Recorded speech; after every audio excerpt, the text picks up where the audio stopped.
There are only 3 STARS members left now. Captain Wesker, Jill, and myself. We don't know where Barry is. There used to be a time where remakes were only for movies. And even then, once it got to video games, it still took a while for the craze to hit.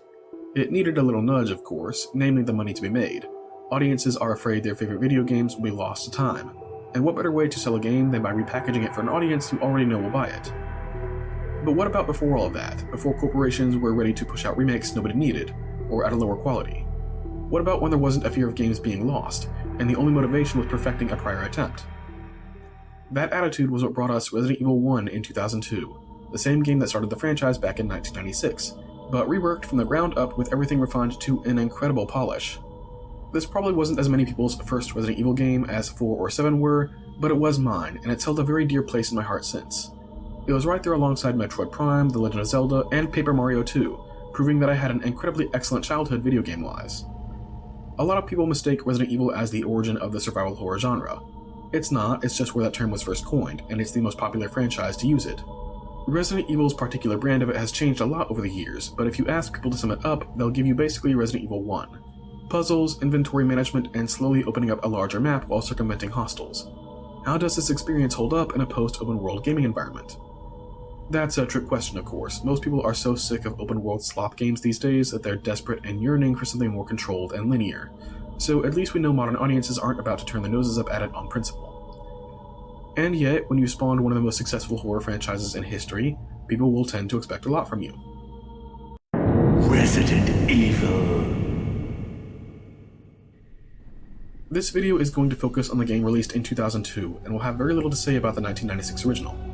This is because, having played it way later than the remake, I don't have the same history with it that offers that same nostalgia, but also because I don't think playing it is crucial to enjoying the remake.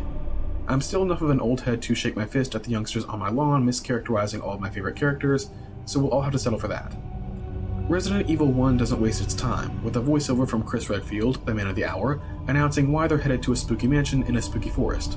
The Bravo half of their elite police unit has gone dark in the area while investigating disappearances. Over in nearby Raccoon City, some unpleasant stuff is brewing, with apparent attacks on the rise and disturbing mentions of cannibalism being prominent in the gory details. Chris, Jill, and Wesker make it into the mansion, or Jill, Wesker, and Barry if you're playing as Jill. The second Wesker and Jill are out of sight, they vanish, leaving you to fend for yourself in the darkness. All of the basic elements of Resident Evil are there: limited saves thanks to the ink ribbon system, limited ammo to go around, and a dark, oppressive atmosphere. Admittedly, all these elements are often touted much more strongly than this game really represents them. There's something to be said for how this franchise is consistently misremembered by its loudest fans, considering I didn't really struggle at all with ammo scarcity, and didn't die very often, nor was I ever pissing my pants from fear. You get the idea, it's been talked about.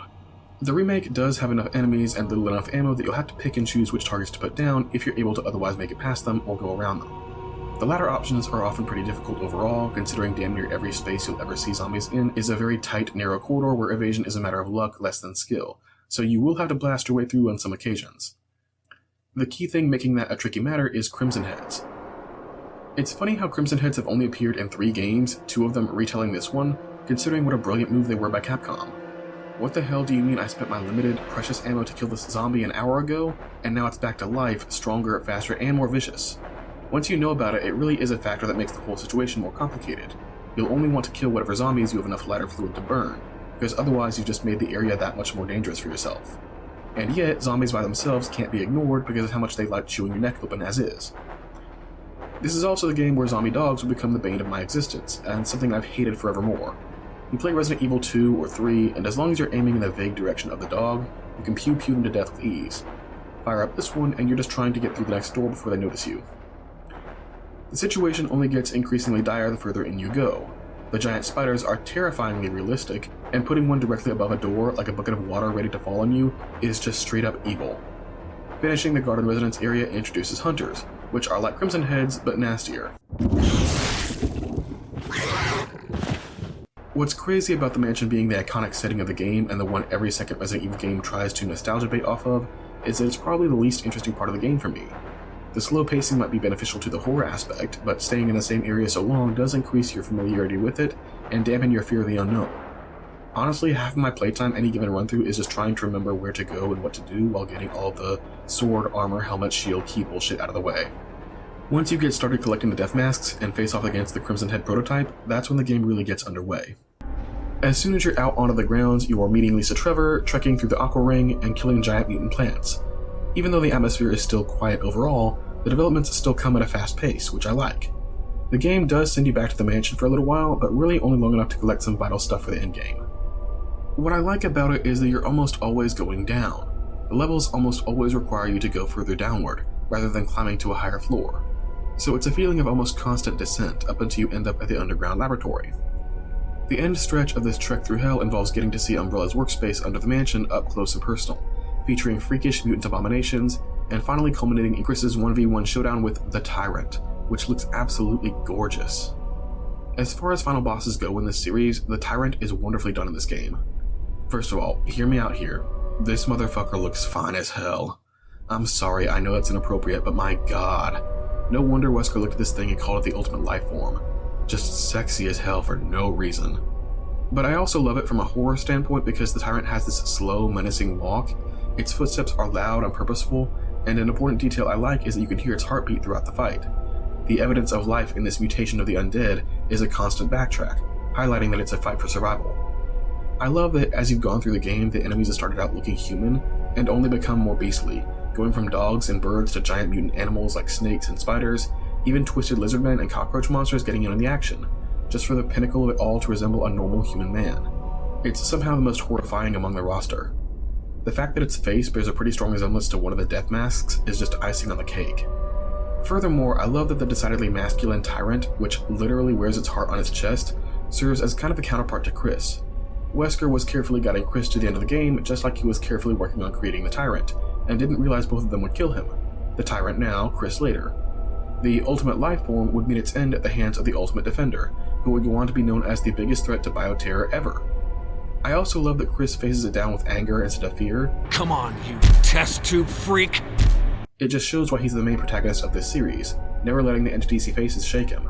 Apart from the occasional jumpy reaction when a zombie surprises him, Chris doesn't show a lot of fear, unlike me, and as a result most of his best scenes are his interactions with everyone around him, which happen to be my favorite part of the game. You don't get many chances to talk to other characters, to the point of one showing up being a major relief and a serious sign of progress. I've never even once had to have Rebecca make the V-Jolt for me, because like hell I'm going to let someone as cute as Richard Aiken die an early death. Or, well...